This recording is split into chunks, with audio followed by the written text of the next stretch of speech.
ಪ್ರೀತಿಯ ನನ್ನ ಯೂಟ್ಯೂಬ್ ಕುಟುಂಬಕ್ಕೆ ಮತ್ತೊಮ್ಮೆ ನನ್ನ ಪುಟ್ಟ ಪ್ರಪಂಚಕ್ಕೆ ಸ್ವಾಗತ. ನಿಮಗೆ ನಾನು ಮನೆಯಲ್ಲಿ ತಿಂಡಿ ತಿನ್ನೋವರೆಗೂ ವಿಡಿಯೋವನ್ನು ತೋರಿಸಿದ್ದೆ ಲಾಸ್ಟ್ ವ್ಲಾಗ್ನಲ್ಲಿ. ಇದು ಕೂಡ ಹಬ್ಬದ ದಿನದ ವ್ಲಾಗ್ ಆಗಿರುತ್ತೆ. ಎಲ್ಲವನ್ನೂ ಒಂದೇ ವಿಡಿಯೋದಲ್ಲಿ ಹಾಕಿದ್ರೆ ಅಷ್ಟು ಚೆನ್ನಾಗಿರಲ್ಲ ಅಂದ್ಕೊಂಡು ನಾನು ಸಪ್ರೇಟಾಗಿ ವಿಡಿಯೋ ಹಾಕ್ತಾಯಿದ್ದೀನಿ. ಇದು ನಾವು ಯಾವಾಗಲೂ ಹಬ್ಬ ಮಾಡುವಾಗ ಅಂದರೆ ಹಬ್ಬದ ದಿನ ಗಂಗೆ ಪೂಜೆಯನ್ನು ಮಾಡ್ತೀವಿ. ಗಂಗೆ ಅಂದರೆ ಇಲ್ಲಿ ಗಂಗೆ ಇಲ್ಲ, ಕಾವೇರಿ ಹರಿತಾ ಇರೋದು. ಸೊ ಗಂಗೆ ಪೂಜೆಯನ್ನು ಮಾಡ್ಕೊಂಡು ಹೋಗ್ತೀವಿ.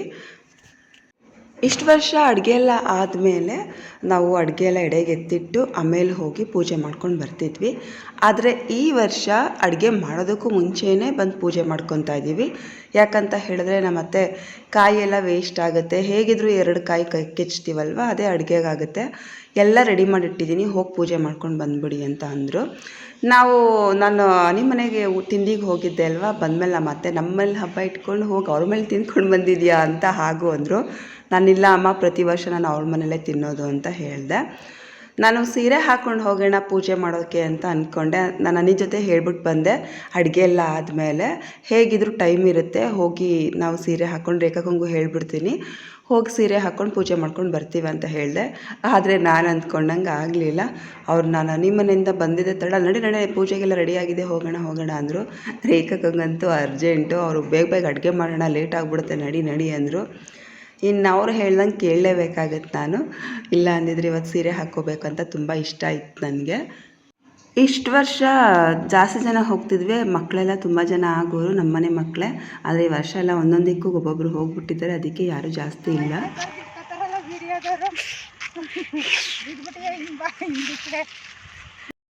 ನಾವು ಕಾಲುವೆನಲ್ಲಿ ಪೂಜೆ ಮಾಡ್ಕೊಂಡು ಬಂದ್ವಿ ಅಲ್ವಾ, ಕಳಶ, ಅದನ್ನು ತಂದು ನಾನು ಎಡೆಗೆ ಇಡ್ತಾ ಇದ್ದೀನಿ. ನಾವು ಚಪ್ಪಲ್ ಹಾಕ್ಕೊಂಡು ಹೋಗೋಂಗಿಲ್ಲ ಪೂಜೆಗೆ ಹೋದಾಗ. ಇಲ್ಲಿ ನೋಡಿ, ಇಲ್ಲಿ 3 ಎಡೆಯನ್ನು ಇಟ್ಟಿದ್ದಾರೆ.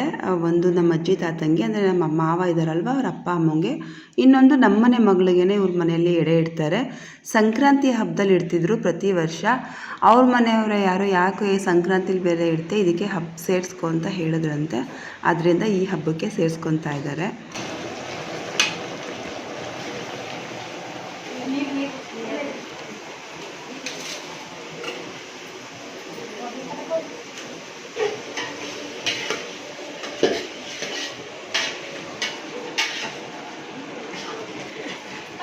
ಇವರೇ ಜಾಸ್ತಿ ಹೆಲ್ಪ್ ಮಾಡಿರೋದು, ಇವರು ಕೂಡ ನನಗೆ ಅಜ್ಜಿನೇ ಆಗಬೇಕು.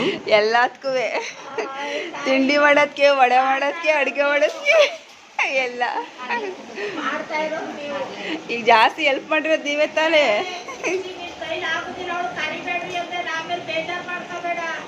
ಇಲ್ಲ ಹಂಗಲ್ಲ, ಜಾಸ್ತಿ ಮಾಡ್ಕೊಟ್ಟಿರೋದು ನೀವು ಅಂತವ್ರಿ, ನಾನು ಒಳ್ಳೇದು ಹೇಳ್ತಾವ್ರಿ.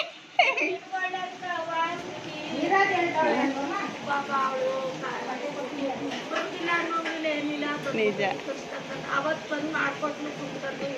ಅದಕ್ಕೆ ನೀವು ಇದ್ರಲ್ಲ ಅಂದ್ಬಿಟ್ಟು ನಾನು ಚಕ್ಲಿ ಮಾಡಕ್ ಬರಲಿಲ್ಲ.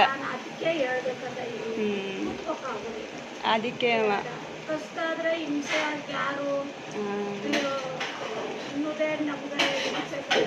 ನಿಜ. ತುಪ್ಪ ಹಾಕಿದಿರ್ಲಿ ಬಿಡಿ, ಅದು ದ್ರಾಕ್ಷಿ ಗೋಡಂಬಿ ಹೊರಗಡೆ ಕಳ್ಸಿದೆ.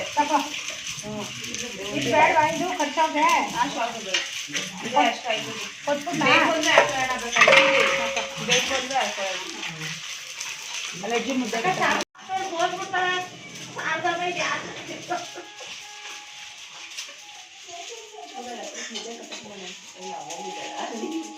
ಆ ಕಡೆಗೆ ಹೋಗೋಣ, ಮಕ್ಕ ಕಾಳು ತೆಗಿವ ವಿಡಿಯೋದಾಗಿ ತಗೊಳ್ಳೋ ಚೆನ್ನಾಗಿ ಕಟ್ಟು ಮುದ್ದೆ ಅಂತ. ಜಯಮ್ಮನವರು ಮುದ್ದೆಯನ್ನು ಕಟ್ಟುತ್ತಾರೆ ಅಂತ ಸಾಯಿತ್ರಮ್ಮನವರು ಸಾಂಬಾರು ಮಟನ್ ಕಟ್ಟುವಾಗ ಅಡೇಗೋನವರು ಎಲ್ಲರಿಗೂ ಕಟ್ಟುವಾಗ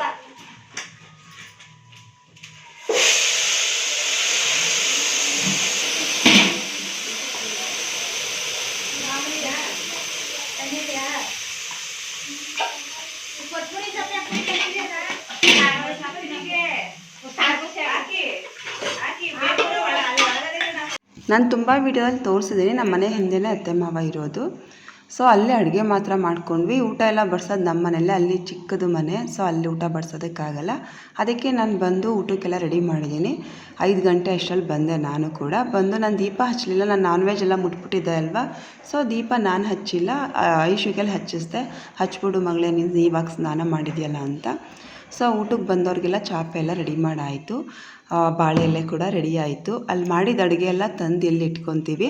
ತುಂಬ ಜನಕ್ಕೆ ಏನು ಹೇಳಲ್ಲ, ಯಾವಾಗಲೂ ಪ್ರತಿ ವರ್ಷ ರಾತ್ರಿ ಟೈಮ್ ಊಟನೇ ನಾವು ಹಾಕ್ಕೊಡೋದು. ಅಂದರೆ ಬಂದವ್ರಿಗೆ ರಾತ್ರಿ ಹೊತ್ತೇ ಊಟ ಬಡಿಸೋದು. ನಾಳೆ ಬೆಳಿಗ್ಗೆಗೇನು ಮತ್ತೆ ಏನು ಅಡುಗೆ ಮಾಡಿಕೊಂಡು ಎಲ್ಲ ಮಾಡಲ್ಲ. ಸೊ ಅದರಿಂದ ಸ್ವಲ್ಪ ಜನಕ್ಕೆ ಮಾತ್ರ ಹೇಳ್ತೀವಿ. ಹೊರಗಡೆಯವರೆಲ್ಲ ರಾತ್ರಿ ಹೊತ್ತು ಬಂದು ಅವ್ರು ವಾಪಸ್ ಹೋಗೋದಕ್ಕೆ ಕಷ್ಟ ಆಗುತ್ತೆ ಅಂತ. ಆಮೇಲೆ ನಮ್ಮ ರಿಲೇಟಿವ್ಸ್ ಆಲ್ಮೋಸ್ಟ್ ಎಲ್ಲರೂ ಅಮಾವಾಸ್ಯೆ ದಿನವೇ ಎಡೆ ಇಡೋದು. ಅದರಿಂದ ನಾವು ಸ್ವಲ್ಪ ಜನಕ್ಕೆ ಮಾತ್ರ ಹೇಳ್ಕೊಂಡಿದ್ದೀವಿ. ಆಲ್ಮೋಸ್ಟ್ ಇಲ್ಲಿಯವರೇನೆ ಒಂದು 15-20 ಜನ ಬರ್ತಾರೆ. ಹೊರಗಡೆಯವ್ರು ಬಂದರೆ ಒಂದು 5-6 ಜನ ಬರ್ತಾರೆ ಅಷ್ಟೇ. ಅದಕ್ಕೆ ಅಡುಗೆ ಎಲ್ಲ ಸ್ವಲ್ಪನೇ ಮಾಡ್ಕೊಂಡಿದ್ದೀವಿ. ನಾನು ಬಂದಮೇಲೆ ಶಾಲೆಗೆ ಎಲ್ಲ ಓಪನ್ ಮಾಡಿ ತೋರಿಸು ಮಗಳೇ ಅಡುಗೆ ಏನೇನು ಮಾಡಿದ್ದೀವಿ ಅಂತ ಹೇಳಿದೆ. ಅವಳು ತೋರಿಸ್ತಾ ಇದ್ದಾಳೆ. ನಾನು ಕುಕ್ಕರ್ನಲ್ಲೇ ಗೀ ರೈಸ್ ಮಾಡಿದ್ದೆ. ಇದು ಸೇರು ಪಾವು ಹಾಕಿದ್ದೀವಿ. ಒಂದು ಸೇರು ಒಂದು ಪಾವು ಅಷ್ಟೇ ಸಾಕಾಗುತ್ತೆ. ಮುದ್ದೆನೂ 5-6 ಮುದ್ದೆ ಮಾಡಿದಾರಲ್ವ, ಅದರಿಂದ ಸೌತೆಕಾಯಿ, ನಿಂಬೆಹಣ್ಣು. ಬೆಳಿಗ್ಗೆ ಮೊಸರನ್ನ ಮಾಡಿದ್ದೆ ಅಲ್ವ, ಅದು ಸ್ವಲ್ಪ ಹಾಗೆ ಇದೆ. ಹಾಗೂ ಸ್ವಲ್ಪ ಮೊಸರು ಮಿಕ್ಕೊಂಡಿತ್ತು, ಎತ್ತು ಫ್ರಿಜ್ನಲ್ಲಿಟ್ಟೆ.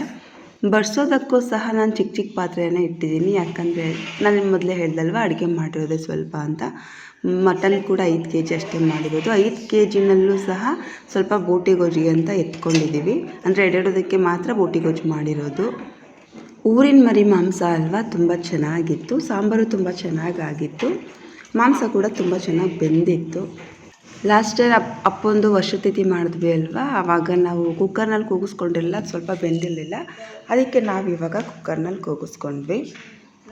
ಎಡೆಗೆ ಕೈ ಮುಗಿಯೋದಕ್ಕೆ ಅಂತ ಹೇಳಿ ನಾನು ಮತ್ತೆ ಮುಖ ತೊಳ್ಕೊಂಡೆ. ಇಲ್ಲಿ ನೋಡಿ, ಎಲೆ ಎಲ್ಲ ನಮ್ಮ ಗಿಡದಲ್ಲೇ ಬೆಳೆದಿರೋದು. ಸೊ ಎಲೆ ಎಲ್ಲ ಕಿತ್ತು ತೊಳೆದು ಮಡಗಿದ್ದಾಳೆ ಐಶು. ಅಡಿಕೆ ಕೂಡ ಅಮ್ಮನೇ ಮಾಡ್ಕೊತಾರೆ. ನಮ್ಮದು ಅಡಿಕೆ ತೋಟ ಇದೆ, ಅದರಲ್ಲಿ ಅಂದರೆ ಎಲ್ಲ ಕೊಟ್ಬಿಡ್ತಾರೆ. ಸಿಕ್ಕಿದ್ದು ಸ್ವಲ್ಪ ತಂದು ಬೇಯಿಸ್ಕೊತಾರೆ. ಮೊಸರು ಬಜ್ಜಿಗೆ ನಾನು ಇನ್ನೂ ಕಲಿಸಿಲ್ಲ. ಮನೆ ಮೊಸರಿಗಿಂತ ಪ್ಯಾಕೆಟ್ ಮೊಸರು ಚೆನ್ನಾಗಿರುತ್ತೆ ಮೊಸರು ಬಜ್ಜಿಗೆ. ಸೊ ಅದಕ್ಕೆ ನೋಡಿ ಮೊಸರು ಬಜ್ಜಿ ಕೂಡ ಸ್ವಲ್ಪನೇ ಮಾಡ್ಕೊಂಡಿರೋದು. ಎಲ್ಲ ಹೆಚ್ಚಿಟ್ಕೊಂಡಿದ್ದೀವಿ. ಊಟಕ್ಕೆ ಬಡಿಸುವಾಗಬೇಕಾದ್ರೆ ಮಿಕ್ಸ್ ಮಾಡ್ಕೊಂಡ್ರಾಯ್ತು ಅಂತ ಇವಾಗ ಮಿಕ್ಸ್ ಮಾಡಿಲ್ಲ. ನಾನು ಕೂಡಿ ಅದೊಂದು ಗಿಡ, ಇದೊಂದು ಗಿಡ, ಇದೊಂದು ಗಿಡ ಅಷ್ಟೇ. ಜಯಮಜಿನ ಗಿಡ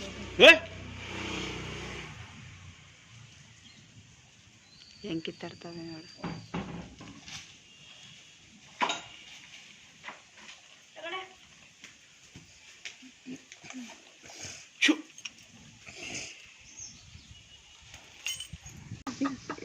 ಯಾಕಕ್ಕ ಹೇಳಕ್ಕದೇನೋ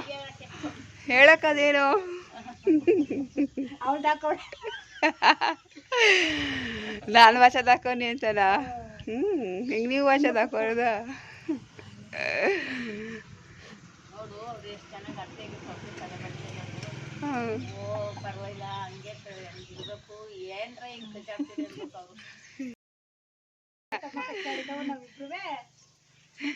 ಹಂಗಂದ್ರೆ ಕಚ್ಚಾಡ್ಲಿ ಅಂತ ಹೇಳ್ತಾವ್ರೆ.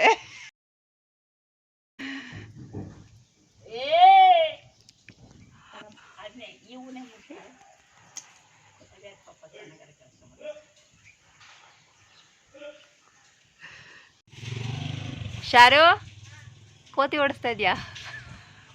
ಬಾರೆ ಮುಂದೆಗೆ. ಶಾರಿ ಕ್ಯಾಟರ್ ಬಿಲ್ ತೊಗೊಂಡು ಮೇಲ್ಗಡೆ ಕೋತಿ ಓಡಿಸೋದಕ್ಕೆ ಹೋಗಿದ್ದಾಳೆ. ನನ್ನ ಹಸ್ಬೆಂಡು ಓಡಿಸಿ ಸಾಕಾಯಿತು. ಆ ಕೋತಿಗಳಂತೂ ಹೋಗಲ್ಲ. ಮೊದಲಿಗಿಂತ ಇವಾಗ ಕೋತಿ ಜಾಸ್ತಿನೇ ಆಗಿಬಿಟ್ಟಿದೆ. ಈ ವಿಡಿಯೋ ನಾನು ಎಲ್ಲೇ ಹಾಕಬೇಕಿತ್ತು, ಆದರೆ ಹಾಕದೇ ಇರೋ ಉದ್ದೇಶ ಏನಂತ ಹೇಳಿದ್ರೆ, ನಾನು ದಸರಾಗೆ ಹೋಗಿದ್ದೆ ಅಲ್ವಾ, ಸೊ ಅದು ಲೈವ್ ವಿಡಿಯೋ ಮತ್ತು ಶಾರ್ಟ್ಸ್ ಎಲ್ಲ ಒಟ್ಟೊಟ್ಟಿಗೆ ಅಷ್ಟೊಂದು ಹಾಕ್ಬಿಟ್ಟಿದ್ದೆ.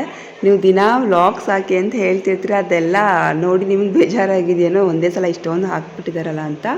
ಇಲ್ಲಿ ನೋಡಿ, ಅತ್ತೆ ಮನೆಯಲ್ಲಿ 2 ಫೋಟೋ ಚಿಕ್ಕದಾಗಿ ಇಟ್ಕೊಂಡಿದ್ದಾರೆ. ನಾನು ಮೊದಲು ತೋರಿಸಿದ ಅಜ್ಜಿ ತಾತ. ಆ ಫೋಟೋ ನಮ್ಮ ಮನೆಯಲ್ಲಿತ್ತು. ನಾನು ಆರ್ಚ್ ಇದೆ ಅಲ್ವ ನಮ್ಮ ಮನೆಯಲ್ಲಿ, ಅದ್ರ ಮೇಲೆ ಇಟ್ಕೊಂಡಿದ್ದೆ. ಒಂದು ಸಲ ಜೋರು ಗಾಳಿ ಬಂದು ಬಿದ್ದೋಗಿ ಗ್ಲಾಸ್ ಎಲ್ಲ ಒಡೆದೋಗಿತ್ತು. ಆಮೇಲೆ ಅತ್ತೆ ನಮ್ಮಲ್ಲೇ ಇರಲಿ ಬಿಡು ಅಂದ್ಕೊಂಡು ಅವರೇ ಗ್ಲಾಸ್ ಹಾಕ್ಸ್ಕೊಂಡು ಇಟ್ಕೊಂಡಿದ್ದಾರೆ. ಹಣ್ಣೆಲ್ಲ ಎಡೆಗೆ ರೆಡಿ ಮಾಡಿದ್ದಾರೆ.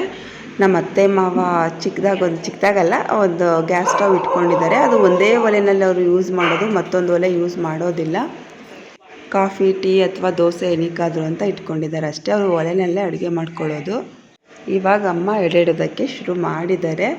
ಆದರೆ ಏನು ಮಾಡಬೇಕಿತ್ತು ಅಂತ ಹೇಳಿದ್ರೆ ಫಸ್ಟು ತಿಂಡಿ ಎಲ್ಲ ಇಟ್ಟು ಆಮೇಲೆ ಈ ಕಡೆ ಅನ್ನ ಮತ್ತು ಮುದ್ದೆ ಎಲ್ಲ ಇಡಬೇಕಿತ್ತು. ನಾನು ಹೇಳಿದೆ ತಿಂಡಿ ತಂದುಕೊಡ್ತೀನಿ ಅಂತ, ಬೇಡ ಬಿಡು ಮೊದಲು ಅನ್ನ ಇಟ್ಕೊಡ್ತೀನಿ ಅಂತ ಹೇಳಿದ್ರು. ಪಾಪ ಅವರು ಕನ್ಫ್ಯೂಸ್ ಮಾಡಿಕೊಂಡ್ರು. ಹೇಳಿದೆ ನೆಕ್ಸ್ಟ್ ವರ್ಷದಿಂದ ನಾನೆಲ್ಲ ಇಡಲ್ಲ, ನೀವೇ ಇಟ್ಕೊಳ್ಳಿ ಅಂತ. ತಿಂಡಿ ಮುಂದೆ ಇಡಬೇಕಿತ್ತು, ಎಲ್ಲ ಕಡೆ ಹಾಗೆ ಇಡೋದು, ನಾವು ಕೂಡ ಹಾಗೆ ಇಡೋದು. ಆದರೆ ಈ ಸಲ ಮಿಸ್ ಆಗಿದೆ ಅಷ್ಟೇ. ಮಧ್ಯ ಅನ್ನ ಸಾಂಬಾರಾಗಿದೆ, ಈ ಕಡೆ ತಿಂಡಿ ಆಗಿದೆ, ಮುಂದೆ ಸ್ವೀಟ್ಸ್ ಮತ್ತು ಹಣ್ಣಾಗಿದೆ. ಸ್ವೀಟ್ಸ್ ಹಣ್ಣು ಮುಂದೆ ಇಡ್ತೀವಿ, ಅದ್ರ ಹಿಂದೆ ತಿಂಡಿ ಎಲ್ಲ ಇಡ್ತೀವಿ, ಅದ್ರ ಹಿಂದೆ ಅನ್ನ ಸಾಂಬಾರು ಇಡ್ತೀವಿ. ಈಗ ಅಪ್ಪನ ಕೈಲಿ ಪೂಜೆ ಮಾಡಿಸ್ತಾ ಇದ್ದಾರೆ.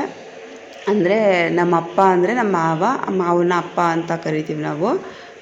ನಮ್ಮ ಅತ್ತೆ ನಮ್ಮ ಮಾವನ್ನ ತುಂಬ ಚೆನ್ನಾಗಿ ನೋಡ್ಕೊತಾರೆ. ಅದಕ್ಕೆ ಹೇಳೋದು ಗಂಡ ಹೆಂಡತಿ ಸಂಬಂಧ ಅಂದರೆ ಅದೊಂದು ಅದ್ಭುತವಾದ ಸಂಬಂಧ. ಕೊನೆಯವರೆಗೂ ನಮ್ಮ ಕಷ್ಟ ಸುಖದಲ್ಲಿ ಭಾಗಿಯಾಗೋದು ಅವರೇ. ಅವರ ಅಪ್ಪ ಅಮ್ಮಂಗೆ ನಮಸ್ಕಾರ ಮಾಡ್ಕೋತಾ ಇದ್ದಾರೆ. ಕೂಗು ಇಲ್ವಾ?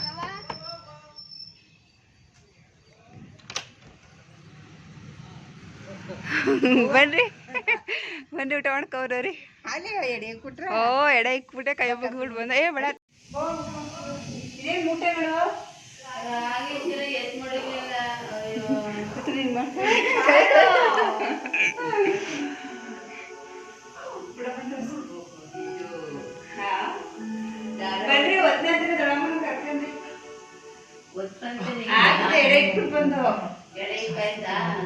ಎಡೆ ಎಲ್ಲ ಇಟ್ಟಾದ್ಮೇಲೆ ನಾನು ದೊಡ್ಡಮ್ಮ ಮತ್ತು ಅಮ್ಮನ್ನ ಊಟಕ್ಕೆ ಕರೆಯೋದಕ್ಕೆ ಅಂತ ಹೋದೆ. ಇದು ನೋಡಿ, ಇದು ನನ್ನದು ವಾಕಿಂಗ್ ಫ್ರೆಂಡ್ ಸುಶೀಲಾ ಆಂಟಿ ಇದ್ದಾರಲ್ವ, ಅವ್ರ ಮನೆ ಇನ್ನೂ ಗೃಹಪ್ರವೇಶ ಆಗಿಲ್ಲ. ನೆಕ್ಸ್ಟ್ ಮಂತ್ ಗೃಹಪ್ರವೇಶ ಇದೆ, ಆದರೆ ವಿಡಿಯೋ ಮಾಡ್ಕೊಂಡು ತೋರಿಸ್ತೇನೆ ನಿಮಗೆ. ಮನೆ ತುಂಬ ಚೆನ್ನಾಗಿ ಬಂದಿದೆ. ಎಡೆ ಎಲ್ಲ ಇಟ್ಟಾದ್ಮೇಲೆ ಹೊರಗಡೆ ಎಲ್ಲರೂ ಕೂತ್ಕೊತೀವಿ. ಈ ವಿಡಿಯೋ ಇಷ್ಟ ಆದರೆ ಒಂದು ಲೈಕ್ ಮಾಡಿ. ಫಸ್ಟ್ ಟೈಮ್ ನನ್ನ ಚಾನಲ್ನ ನೋಡ್ತಿರೋರು ಸಬ್ಸ್ಕ್ರೈಬ್ ಮಾಡೋದನ್ನು ಮರಿಬೇಡಿ. ಬಾಳೆಹಣ್ಣು ರೆಡಿ ಮಾಡಿರಲಿಲ್ಲ, ಬಾಳೆಹಣ್ಣು ರೆಡಿ ಮಾಡಿಕೊಂಡೆ. ಆಮೇಲೆ ನಿಮಗೆ ಹೇಳಿದೆ ಅಲ್ವಾ, ಮೊಸರು ಬಜ್ಜಿಗೆ ನಾನು ಕಲಿಸಿರಲಿಲ್ಲ ಅಂತ. ಎಲ್ಲ ನೀರು ಬಿಟ್ಕೊಂಡಂಗೆ ಆಗಿಬಿಡುತ್ತೆ, ಅದಕ್ಕೆ ಕಲಿಸಲಿಲ್ಲ. ಇವಾಗ ಕಲಿಸ್ಕೊಂಡೆ. ಈಗ ಎಲ್ಲರಿಗೂ ಊಟ ಬಡಿಸಿದ್ದೀವಿ. ನಾನು ನಮ್ಮ ಮನೆಯವ್ರು ಮಾತ್ರ ವೀಡಿಯೋ ಮಾಡಿಕೊಂಡೆ. ಹೊರಗಡೆ ಬಂದವ್ರಿಗೆಲ್ಲ ವೀಡಿಯೋ ಮಾಡಿಕೊಂಡ್ರೆ ಇದೇನಿದು ಊಟಕ್ಕೆ ಇಟ್ಬಿಟ್ಟು ವೀಡಿಯೋ ಮಾಡ್ಕೊತಾ ಇದ್ದಾರೆ ಅಂದ್ಕೊಳ್ತಾರೆ ಅಂತ ನಾನು ಇದು ಮಾಡಿಕೊಂಡೆ. ಕೆಳಗಡೆ ನಾನು ರಿಂಪಿಲು ಇಟ್ಕೊಂಡು ನಾನು ನಾನ್ ವೆಜ್ ಅಂದರೆ ಮಟನ್ ಎಲ್ಲ ಬೌಲ್ಗೆ ಹಾಕ್ಕೊಡ್ತಾಯಿದ್ದೀನಿ.